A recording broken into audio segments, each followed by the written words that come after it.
End gold buyers, మీ కష్టాల్లో నమ్మకమైన మీ ఆత్మీయ నేస్తం. నమస్తే, వెల్కమ్ టు ఐ డ్రీమ్ మాన ఆయుర్వేదం. నేను మీ భవ్య. మనందరికీ బాగా నీరసంగా ఉండడం, నరాల బలహీనత ఎక్కడ ఉన్నా కూడా అసలు ఓపిక అనిపించట్లేదు, కాస్త 2 అడుగులు వేయంగానే నా వల్ల కావట్లేదు అనిపించిన, అసలు కాళ్ళు బాగా నొప్పులు అనిపించినా కూడా మీ అందరికీ ఒక మంచి సైడ్ ఎఫెక్ట్స్ లేకుండా ఒక చిట్కా ఉందన్నమాట. ఆ చిట్కా చెప్పడానికి మన ముందు top most ayurvedic doctor Madhusudana Sharma గారు ఉన్నారనమాట మనతో పాటు స్టూడియోలో. ఈసారి ఎటువంటి చిట్కాతో వచ్చారో అడిగి తెలుసుకుందాం. నమస్తే సార్, ఎలా ఉన్నారు సార్? సార్, మా అందరికీ ఒక మంచి చిట్కాలు చెప్పడానికి మీరు ఎప్పుడు ప్రయత్నిస్తూనే ఉన్నారు. అవన్నీ ఫుల్ సక్సెస్ఫుల్ అయ్యి మా ప్రేక్షకులు చాలామంది ఇవి చాలా బాగున్నాయి సార్, ఇంకా ఏమన్నా చెప్పండి అని అడుగుతున్నారు అనమాట. ఈసారి మాకు నరాల బలహీనత వల్ల లేకపోతే వీక్నెస్కి వీటికి మీరు ఇచ్చే చిట్కా ఏంటి? ఇంతకుముందు కూడా మంచి చిట్కాలు చెప్పామమ్మా, అవన్నీ ఫాలో అయ్యి మీరు అన్నట్లు చాలా హ్యాపీగా ఫీల్ అవుతున్నారు. మాకు చాలా మంది ఫోన్ చేస్తున్నారు, మీకు కూడా అంతే కామెంట్స్ రూపంలో. అసలు వాళ్ళు వ్యూవర్స్ అని పక్కన పెడితే ఇప్పుడు మేమే ఉన్నాం సార్. మాకు పొద్దున్న నుంచి మేము ఉన్నామా, మీరు చెప్పే చిట్కాల వల్ల మాకు పొద్దున్న నుంచి సాయంత్రం వరకు అలసిపోకుండా కంటిన్యూస్ గా మాట్లాడినా చాలా ఉపయోగపడ్డాయి మాకు. ఎగ్జాక్ట్లీ.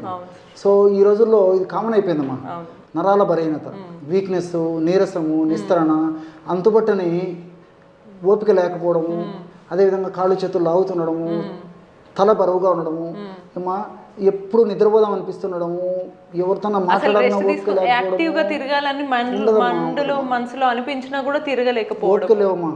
సో చిన్న పెద్ద ధనిక తారతమ్య, స్త్రీ పురుష తారతమ్యం లేకుండా అందరికి వచ్చేటువంటి కామన్ ప్రాబ్లం అమ్మా. కొంతమందికి అయితే కొన్ని వ్యాధుల వల్ల ఈ సమస్య కలుగుతుంటుంది, కొంతమందికి ఎలాంటి సమస్య ఉండదమ్మా.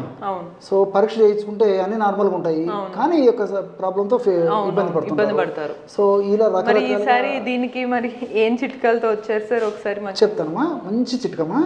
సో ఏ కారణం వల్ల వచ్చినటువంటి నరాల బలహీనత అయినా ఇప్పుడు మనం చెప్పబోయేటువంటి చిట్కా చాలా చక్కగా పనిచేస్తుంది.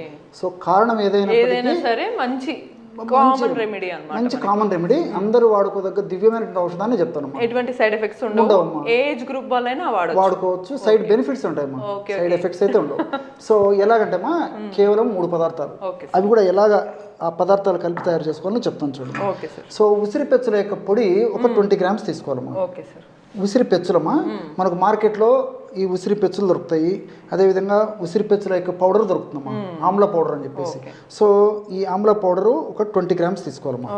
మన ప్రేక్షకులకు అర్థమైంది కొద్దిగా మాత్రమే ఇక్కడ తీసుకోవడం జరుగుతుందమ్మా. సో 20 గ్రామ్స్ ఉసిరి పెచ్చుల పొడి తీసుకోవాలి. అలాగే రెండవ పదార్థంగా లవంగాలని, ఎగ్జాక్ట్లీ లవంగాలను కాస్త వేయించేసేసిమా పౌడర్గా తయారు చేసుకొని అదొక 20 గ్రామ్స్ లవంగాల పొడి కూడా తీసుకోవాలమ్మా. సో ఉసిరి పెచ్చుల పొడి ఆర్ ఆమ్ల పొడి అనేటువంటి పేరుతో పిలువబడేటువంటి ఆ పౌడర్ ఒక 20 గ్రామ్స్, లవంగాల పొడి ఒక 20 గ్రామ్స్. మూడవ పదార్థంగా అశ్వగంధ. బాగా కనుక్కున్నారమ్మా మీరు. సో మీరు చెప్పే చిట్కాలు రెగ్యులర్ గా ఫాలో అవుతుంటాం, సో అలా మాకు వెరీ గుడ్ అమ్మా. సో అశ్వగంధ పొడి అమ్మా, సో అశ్వగంధ పౌడర్ కూడా ఒక 20 గ్రామ్స్ తీసుకోవాలి. సో కేవలం 3 పదార్థాలమ్మా. సో ఉసిరిక పొడి 20 గ్రాములు తీసుకున్నాము, అదేవిధంగా లవంగాలను వేయించి చేసినటువంటి చూర్ణం ఒక 20 గ్రాములు తీసుకున్నాము.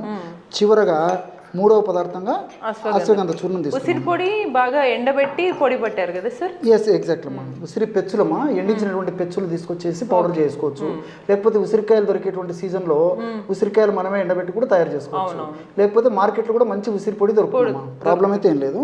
సో ఈ 3 పదార్థాలు కలిపి తయారు చేసుకున్నటువంటి ఔషధము వివిధ రకాలైనటువంటి కారణాల వల్ల వచ్చేటువంటి నరాల బలహీనత, నీరసము, నిస్తరణ, అశక్తత, కాళ్ళు చేతులు లాగుతుండడము, ఎప్పుడు ఏ పని చేయబుద్ధి కాకపోవడము, ఇలాంటివన్నీ కూడా తగ్గేటువంటి దివ్యమైనటువంటి ఔషధ గుణాలు ఇందులో ప్రకృతి నిక్షిప్తీకరించి మనకు ప్రసాదించడం జరిగిందమ్మా. కేవలము 1 నిమిషం లోపలే బ్రహ్మాండమైన ఔషధం కూడా రెడీ అయిపోతుందమ్మా. కేవలం 20 గ్రాముల చొప్పున తీసుకున్నాం. ఈ విధంగా తీసుకోవడం వల్ల ఏమవుతుందంటే 60 గ్రాముల ఔషధం రెడీ అయిపోయింది. దీన్ని ఎలా తీసుకోవచ్చు చెప్తానమ్మా. ఈ యొక్క 60 గ్రాముల ఔషధాన్ని ఒక గాజు సీసాలో నిల్వ ఉంచుకోవాలమ్మా. రోజు ఉదయం ఆహారానికి ఒక అరగంట ముందు, రాత్రి ఆహారానికి ఒక అరగంట ముందు. ఎలా తీసుకోవాలంటేమా, ఒక చిన్న ప్లేట్ కానీ లేకపోతే చిన్న పాత్ర ఇలాంటిది కానీ తీసుకొని కేవలము 1 గ్రామమ్మా, కేవలము 1 గ్రామమ్మా. ఏదో మీకు త్వరగా నీరసం, నిస్తరణ తగ్గాలి, బలహీన తగ్గాలని చెప్పేసి ఎక్కువ తీసుకోవాలి. కేవలం ఉదయం 1 గ్రాము, రాత్రి 1 గ్రాము. ఈ విధంగా తీసుకొని ఇందులో స్వచ్ఛమైనటువంటి తేనెమ్మా, స్వచ్ఛమైనటువంటి తేనె తగినంత కలుపుకోవాలి. అమ్మా, 1 గ్రాము మనం తయారు చేసుకున్నటువంటి పొడి కలుపుకున్నాము. ఆ 1 గ్రాము పొడిలో మనం తయారు చేసి పెట్టుకున్నటువంటి 1 గ్రామ్ పొడిలో స్వచ్ఛమైనటువంటి తేనె తగినంత 1/2 టీ స్పూన్ నుంచి 1 టీ స్పూన్ వరకు చూడండి బ్రహ్మాండమైనటువంటి నరాల బలహీనత, నీరసము, నిస్తరణ ఎప్పటికప్పుడు చక్కగా పొడి పట్టి పెట్టుకుంటే తీసుకునే ముందు ఫ్రెష్ గా ఇలా కలిపేసుకొని తేనె కలుపుకొని తీసుకోవాలమ్మా. చప్పరించేసేసి మింగేసేయడం. ఓకే ఓకే, డైరెక్ట్ ఇలా ఈ పేస్ట్ లాగా ఉన్నదాన్ని మనం తీసుకోవాలమ్మా. సో ఈ పద్ధతిలో రోజు 2 సార్లు తీసుకోవాలమ్మా. ఒకవేళ తేనె మనకు మంచి దొరకకపోయినా, మీరు కొన్ని ఇంగ్రీడియంట్స్ చెప్పినప్పుడు షుగర్ పేషెంట్స్ తేనె, బెల్లం వాడకండి అంటారు, వాళ్ళు ఎలా తీసుకోవచ్చు? వాళ్ళు ఒక 50 ml మిల్క్ లో కలిపి తీసుకోవచ్చు. Okay okay. సో ఈ విధంగా తేనెతో వాడుకోవచ్చు, మిల్క్తో తీసుకోవచ్చు. ఒకవేళ ఎప్పుడన్నా తప్పని పరిస్థితి, ఒకవేళ టైం కుదరకపోతే ఏదో ఒక సందర్భంలో కాస్త నీళ్ళతో కూడా తీసుకోవచ్చు అమ్మా. ఓకే. సో కాస్త నీళ్ళలో కలుపుకొని గోరువెచ్చని నీళ్ళు కూడా పర్లేదు, మామూలు టెంపరేచర్ వాటర్తో కలిపి తీసుకున్నా సరిపోతుంది. సో ఈ విధంగా ఏ పద్ధతిలో తీసుకోవచ్చు, తేనె కానీ, పాలు కానీ, నీళ్లు కానీ. ఓకే, దీన్ని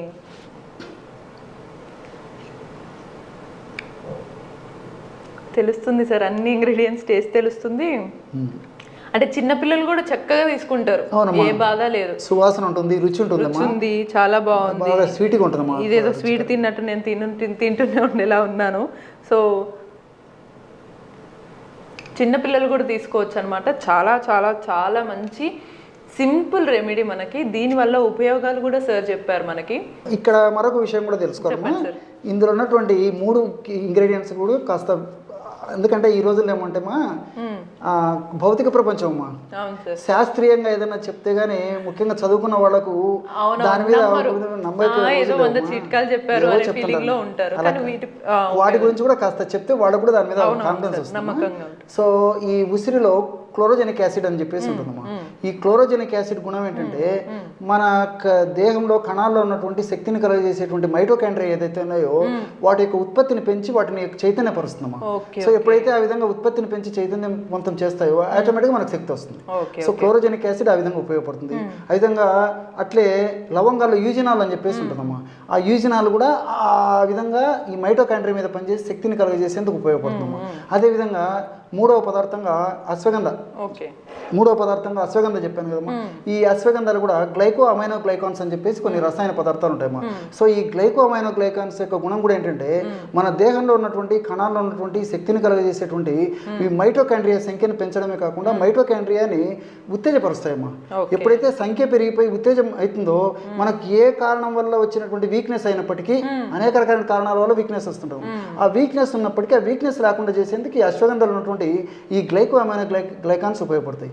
మనం మరి ఈ 3 పదార్థాలు కలిపి ఒక ఔషధంగా మలుచుకుంటున్నాం కాబట్టి ఫలితాలు మరింత శీఘ్రంగా, సత్వరమే, చాలా ఫాస్ట్ గా ఉండేదానికి కేవలం అరగంటలో దానికి ఫలితం మొదలవుతుంది. సూపర్. సో చూసారు కదా, ఈ చిట్కాలు ఎంత అద్భుతంగా ఉన్నాయో అంతే అద్భుతంగా రిజల్ట్స్ని కూడా ఇస్తున్నాయి. అది కూడా చాలా క్విక్గా, వితౌట్ ఎనీ సైడ్ ఎఫెక్ట్స్. మనందరికీ కూడా ఈ మధ్య కాలం మానసిక ప్రశాంతత లేకుండా పోయింది. చిన్న పిల్లలతో మొదలు పెడితే పెద్ద అయిన తర్వాత, ఒకప్పుడు చిన్నపిల్లలు ప్రశాంతంగా ఉండేవాళ్ళు, లేదా రిటైర్మెంట్ తర్వాత ప్రశాంతంగా ఉండేవాళ్ళు. ఇప్పుడు అలా లేదు.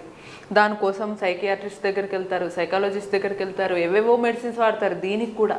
మరి ఇవన్నీ లేకుండా న్యాచురల్గా కొన్ని సింపుల్ చిట్కాలతోటి, వంటింటి చిట్కాలతోటి మనం మానసిక ప్రశాంతతని, అలాగే దీంతోపాటు కొంచెం ఫేస్ కూడా గ్లో వస్తుందన్నమాట. ఆ చిట్కా ఏంటో చెప్పడానికి మనకి the top most ayurvedic doctor ఉన్నారనమాట. మధుసూదన శర్మ గారు మనతో పాటు ఉన్నారు స్టూడియోలో. ఈసారి ఎటువంటి చిట్కాలతో వచ్చారో సార్ని అడిగి తెలుసుకుందాం. సార్ నమస్తే సార్, ఎలా ఉన్నారు సార్? సార్ ఈసారి మీరు ఎటువంటి చిట్కాలతో వచ్చారు మానసిక ప్రశాంతత కోసం? ముందు నేను వెయిట్ చేస్తున్నాను మా ప్రేక్షకుల కన్నా ముందు. ఈసారి చూస్తుంటే చాలా ఇంగ్రీడియంట్స్ చాలా కలకల్లాడుతున్నాయి, స్పెషల్గా సువాసన చాలా బాగుంది. ఈ ఇంగ్రీడియంట్స్ ఎలా వాడచ్చు, దీనివల్ల మాకు ఉపయోగాలు ఎలా ఉంటాయి మానసికంగా, ఒక్కసారి మీరు. తప్పకుండా ఇందాక మీరు స్టార్టింగ్లోనే ప్రస్తావించినప్పుడు చెప్పారమ్మా, మానసిక ఒత్తిడి, మానసిక ఆందోళన ఈ మధ్యకాలంలో ఎక్కువ శాతం మంది వస్తుందమ్మా. చిన్నపిల్లల నుంచి పెద్దల వరకు వయోభేదం లేకుండా, వయస్సుతో నిమిత్తం లేకుండా స్త్రీ పురుష తారతమ్యం లేకుండా అందరికీ అమ్మా స్ట్రెస్ స్ట్రెస్ ఎప్పుడు అలజడిగానే ఉంటున్నారు అందరు కూడా. దీనికోసం రకరకాలైనటువంటి ఆధునిక కృత్రిమ రసాయన ఔషధాలు వాడుకోవడము, దానివల్ల మళ్ళీ సైడ్ ఎఫెక్ట్స్ వాడితే పర్లేదు కానీ కొన్నాళ్ళ పాటు తప్పని పరిస్థితులు మరి వాడాల్సి వచ్చినటువంటి పరిస్థితులు వాడుకోవడం వల్ల మళ్ళీ సైడ్ ఎఫెక్ట్స్ రావడము, తర్వాత మీరు అన్నట్లు ఆ యొక్క ప్రభావం స్కిన్ మీద పడేసేసి ఆ యొక్క మానసిక ఒత్తిడి ప్రభావము, ఔషధాల యొక్క ప్రభావం కూడా స్కిన్ గ్లో కూడా దెబ్బతినేటువంటి పరిస్థితి చాలా మందిలో కలుగుతుంటుందమ్మా. సో ఈ మానసిక ఒత్తిడి తగ్గేందుకు, స్ట్రెస్ లెవెల్స్ బాగా తగ్గేందుకు, మానసికమైన ప్రశాంతత కలిగేందుకు ఇప్పుడు చాలా చక్కటి ఔషధాన్ని మీకు తయారు చేసి కూడా చూపిస్తానమ్మా. ప్రేక్షకులకు అందరికీ కూడా ఉపయోగపడుతుంది. అందరం చాలా ఆసక్తిగా ఎదురు చూస్తున్నాం, వెంటనే అదేంటో చూస్తాం. తప్పకుండా దీనికి కావాల్సినటువంటి పదార్థాలు మూడమ్మా. మొట్టమొదటిది రోజా పూల పొడమ్మా. ఓ గులాబీ రేకులు. ఎగ్జాక్ట్లీ. సో గులాబీ రేఖల పొడి, రోజా పూల పొడి ఏదైనా పర్లేదు. సో ఈ రోజా పూల పొడి మనకి రోజా పూలు తెచ్చుకొని నీడలో ఆరబెట్టేసేసి పౌడర్ తయారు చేసుకోవడం ఒక పద్ధతి. లేకపోతే ప్రామాణిక కంపెనీ వాళ్ళు తయారు చేసేటువంటి రోజా పూల పొడి కూడా మనకు మార్కెట్లో దొరుకుతుంది. సాధారణంగా మనం న్యాచురల్ గా చేసుకోవాలి అనే ఫీలింగ్ ఉండాలంటే ఇంట్లో చేసుకోవడం ఉత్తమం. మనకు మంచిది కూడా దొరుకుతుంది కాబట్టి ప్రయత్నం చేసి అది కూడా తీసుకోవచ్చు. సో ఆ విధంగా గులాబీ పూల పొడి లేదా రోజా పూల పొడి ఒక 20 గ్రామ్స్ తీసుకోవాలమ్మా. గులాబీ పూల పొడి లేదా రోజా పూల పొడి 20 గ్రామ్స్. మనకు ప్రేక్షకులకు అర్థమైంది కొద్దిగానే ఇక్కడ తీసుకోవడం జరుగుతుందమ్మా. సో 20 గ్రామ్స్ ఈ విధంగా ఈ యొక్క గులాబీ పూలను ఎండబెట్టేసేసి పౌడర్ తయారు చేసుకొని ఆ పౌడర్ ఈ విధంగా తీసుకోవాలమ్మా. అదేవిధంగా రెండవది అశ్వగంధమా. Okay sir. సో అశ్వగంధ కూడా ఇది కూడా మనకు బయట చాలా సులువుగా దొరుకుతుంది. అశ్వగంధ మనకి ఈ విధంగా గడ్డలు మనకు మార్కెట్లో దొరుకుతాయి. ఆ గడ్డల నుంచి తయారు చేసినటువంటి యొక్క పౌడర్ కూడా మనకు మార్కెట్లో దొరుకుతుంది. సో మంచి ప్రామాణిక కంపెనీ వాడు తయారు చేసేటువంటి ఈ యొక్క అశ్వగంధ పొడి తెచ్చుకొని అదొక 20 గ్రామ్స్ తీసుకోవాలమ్మా. సో 20 గ్రాములు గులాబీ పూల పొడి, 20 గ్రాములు అశ్వగంధ పొడి. మూడవది సుగంధి పాల వేర్ల పొడేమా. సో ఈ సుగంధి పాల వేర్లు మనకు మార్కెట్లో దొరుకుతాయి. అదేవిధంగా వేర్ల పొడి కూడా మనకు మార్కెట్లో దొరుకుతామా. సో ఈ సుగంధి పాల వేర్ల పొడి కూడా మంచిది తెచ్చుకొని ఒక 20 గ్రామ్స్ సుగంధి పాల వేర్ల యొక్క పొడి కూడా తీసుకోవాలి. సో గులాబీ రేకుల పొడి, సుగంధి పాల పొడి, అశ్వగంధ పొడి 20 గ్రాములు మూడు సేమ్ సమానంగా వేసుకోవాలి. సమానంగా తీసుకోవాలమ్మా. ఈ విధంగా సమానంగా తీసుకొని కలుపుకోవడం వల్ల మనకి 60 గ్రాముల పౌడర్ తయారవుతుందమ్మా. సో 60 గ్రాముల పౌడర్ ఎన్నాళ్ళకు వాడుకోవాలో కూడా చెప్తానమ్మా. సో మనం ఈ 20 గ్రాములు ఈ యొక్క రోజా పూల పొడి, 20 గ్రాములు అశ్వగంధ పొడి, అదేవిధంగా 20 గ్రాములు యొక్క సుగంధి పాల, దీన్ని శారీబా అనేటువంటి పేరుతో కూడా పిలుస్తుంటామా. చాలా సువాసన భరితంగా ఉంటుందమ్మా. ఈ మందు తయారు చేసేటప్పుడు కూడా మనకు ఆ స్మెల్లే మానసికమైన ఒత్తిడి అంత ప్రశాంతత చేస్తుందమ్మా. ఆ మందు యొక్క ప్రభావం అలాంటిది. బ్రహ్మాండమైనటువంటి ఔషధం రెడీ అయిపోయింది చూడండి. ఈ మూడు కలిపి ఎలా తీసుకోవచ్చు చెప్తానమ్మా. ఈ విధంగా తయారు చేసుకున్నటువంటి పౌడర్ ఏం చేసుకోవాలంటమ్మా, ఒక 1 మంత్కి వస్తుందమ్మా. So morning 1 gram, night 1 gram తీసుకోవాలమ్మా. సో మార్నింగ్ ఎప్పుడు తీసుకోవాలంటమ్మా, మార్నింగ్ టిఫిన్ చేసిన తర్వాత ఒక 5 నిమిషాలు లేదా ఒక 10 నిమిషాల తర్వాత ఒకసారి, రాత్రి పడుకునేటప్పుడు మరొకసారి. ఎలాగంటే 50 ml గోరువెచ్చని పాలు తీసుకోవాలి. 50 ml గోరువెచ్చని పాలు ఈ విధంగా తీసుకొని ఈ 50 ml గోరువెచ్చని పాలలో టీ కాఫీల బదులు ఇది తీసుకుంటే మనకి ఇంకా మంచిదమ్మా. కేవలము 1 గ్రామ్ అమ్మా. ఉదయం పూట 1 గ్రాము, రాత్రిపూట 1 గ్రామ్, అంతకంటే అవసరం లేదమ్మా. సో రోజు 2 గ్రాములు ఈ పద్ధతిలో వాడుకోవడం వల్ల మనకి 1 నెలకు సరిపోతుందమ్మా. నెల తర్వాత అవసరమైతే మళ్ళీ ఈ విధంగా ఔషధాన్ని తయారు చేసుకుని మళ్ళీ వాడుకోవచ్చమ్మా. దీర్ఘకాలం పాటు వాడినప్పటికీ మనకి ఎలాంటి సైడ్ ఎఫెక్ట్స్ ఉండవు, అన్నీ మనకు సైడ్ బెనిఫిట్స్ ఉంటాయి. ఈ ఔషధాలు కూడా మనకు చాలా చౌక ధరకి దొరుకుతాయి. తయారు చేసుకోవడం ఈజీ, అన్నీ మనకు దొరికేటువంటి పదార్థాలే. రిజల్ట్స్ కూడా చాలా ఈజీగా, చాలా త్వరగా, సమర్థవంతంగా వెంటనే వచ్చేదానికి అవకాశం ఏర్పడుతుందమ్మా. కేవలము 3 పదార్థాలు మనం పాలలో కలిపి రాత్రి తీసుకుంటే సరిపోతుంది. పొద్దున టిఫిన్ చేసిన తర్వాత ఒక 5-10 నిమిషాల తర్వాత ఒకసారి తీసుకోవాలమ్మా. రాత్రి మళ్ళీ పడుకునేటప్పుడు ఒకసారి తీసుకోవాలి. చిన్న వాళ్ళు నుంచి పెద్దవాళ్ళ వరకు అందరు తీసుకోవచ్చమ్మా. చిన్నపిల్లలు అయితే 1 గ్రామ్ చెప్పాను కమ్మా. 1 గ్రామ్ కాకుండా 1/2 గ్రామ్ అంటే 500 మిల్లీగ్రాములు అందులో సగం తీసుకోవాలమ్మా. ఈ విధంగా క్రమం తప్పకుండా రోజు ఉదయం ఒకసారి, రాత్రి ఒకసారి తీసుకోవడం వల్ల ఫలితాలు చాలా అనూహ్యంగా ఉంటాయమ్మా. దీని యొక్క మరొక ప్రత్యేకత ఏంటంటే ఇంచుమించు అనేక రకాల వ్యాధులు కూడా వాడుకోవచ్చమ్మా. ఓకే. ఎందుకు చెప్తానంటే ఈ రోజుల్లో ఏదైనా వ్యాధి వస్తే వ్యాధి యొక్క ప్రభావం మనసు మీద పడిపోయేసేసి నాకు తగ్గుతుందో లేదో నాకు ఈ వయసులో ఇట్లయిపోయింది, నాకు ఈ సమస్య వచ్చింది, రేపు భవిష్యత్తు ఎలా ఉంటుందో, కొంచెం మానసికంగా స్ట్రెంగ్త్ వస్తుందన్నమాట. సో మానసికంగా స్థైర్యాన్ని ఇచ్చేటువంటి శక్తి కూడా ఈ యొక్క ఔషధం సరే. అంటే ఈ రకం గులాబీ రేకుల పొడి ఉంది కాబట్టి ఫేస్ కి గ్లో కూడా వచ్చే ఛాన్స్ ఉందమ్మా. సో ఇంటర్నల్ వాడుకోవడం వల్ల కూడా ఫేస్ కి గ్లో వచ్చేటువంటి అవకాశం ఉంటుంది. అదేవిధంగా ఇందులో పెన్నేరు గడ్డ, అశ్వగంధ ఉంది కదమ్మా, ఈ అశ్వగంధ ఏం చెప్తారంటే పెన్నేరు గడ్డలు అని కూడా అంటారమ్మా. సో పేరులేని వ్యాధికి పెన్నేరు మందు అని. సో మనకు ఏ జబ్బు తెలియనప్పుడు, జబ్బులు విపరీతంగా మనం బాధిస్తే పీడించి ఇబ్బంది పెడుతున్నప్పుడు ఈ అశ్వగంధ చూర్ణం వాడుకోవడం వల్ల కూడా జబ్బు తగ్గుతుందని చెప్పేసి కూడా చెప్తారమ్మా. ఇంకోటి ఏంటంటే ఈ అశ్వగంధ కార్టిసాల్ లెవెల్స్ని తగ్గిస్తుందమ్మా. ఎప్పుడైతే మానసిక ఒత్తిడి పెరిగిపోయిందో బాడీలో కార్టిసాల్ లెవెల్స్ పెరిగిపోతాయి. కార్టిసాల్ లెవెల్ పెరిగిపోయే కొద్దీ ఇతర అనేక రకాలైన జబ్బులకు కూడా కారణమవుతుందమ్మా. సో కార్టిసాల్ పెరిగితే మానసిక ఒత్తిడి పెరిగిపోతుంది, మానసిక ఒత్తిడి పెరిగిపోవడం వల్ల కూడా కార్టిసాల్ పెరిగిపోతుంది. సో ఇంటర్లింక్ ఉంటుంది. అదేవిధంగా ఈ సుగంధి పాల కూడా ఈ సుగంధి పాల వేర్లలో కూడా ఈ మానసిక ఒత్తిడిని తగ్గించేటువంటి అనేక రకాలైన అద్భుత ఔషధ గుణాలు ఉన్నాయమ్మా. సో ఈ 3 పదార్థాలు కలిపి వాడుకుంటున్నాం కాబట్టి మరి మానసిక ఒత్తిడి తగ్గుతుంది, మానసికమైనటువంటి ధైర్యం వస్తుంది, స్థిరత్వం వస్తుంది, కాన్ఫిడెన్స్ వస్తుంది, మనోధైర్యం వస్తుంది. వీటితో ఉన్నటువంటి జబ్బులు త్వరగా తగ్గిపోతాయి, కొత్త జబ్బులు రాకుండా ఉంటాయి. అదేవిధంగా మరి స్కిన్ గ్లో కూడా బాగా ఇంప్రూవ్ అవుతుందమ్మా. సో మల్టిపుల్ బెనిఫిట్స్ ఉంటాయి కాబట్టి మరి క్షేమదాయకంగా ఈ యొక్క ఔషధాన్ని ఎన్నాళ్ళ పాటు వాడినప్పటికీ ఎలాంటి ఇబ్బంది ఉండదమ్మా. సూపర్. చూసారు కదా, మనకి ఇంత చక్కటి చిట్కాలు ఇంకా ఎన్ని మెడిసిన్స్ వాడినా కూడా రావన్నమాట. సింపుల్ చిట్కాలతో మానసికంగా ప్రశాంతంగా ఉంటే మిగతా సమస్యలన్నీ కూడా మటుమాయం అయిపోతాయి అనమాట. సో ఇటువంటి మరిన్ని సింపుల్ మంచి చిట్కాల కోసం కీప్ వాచింగ్ మన ఆయుర్వేదం.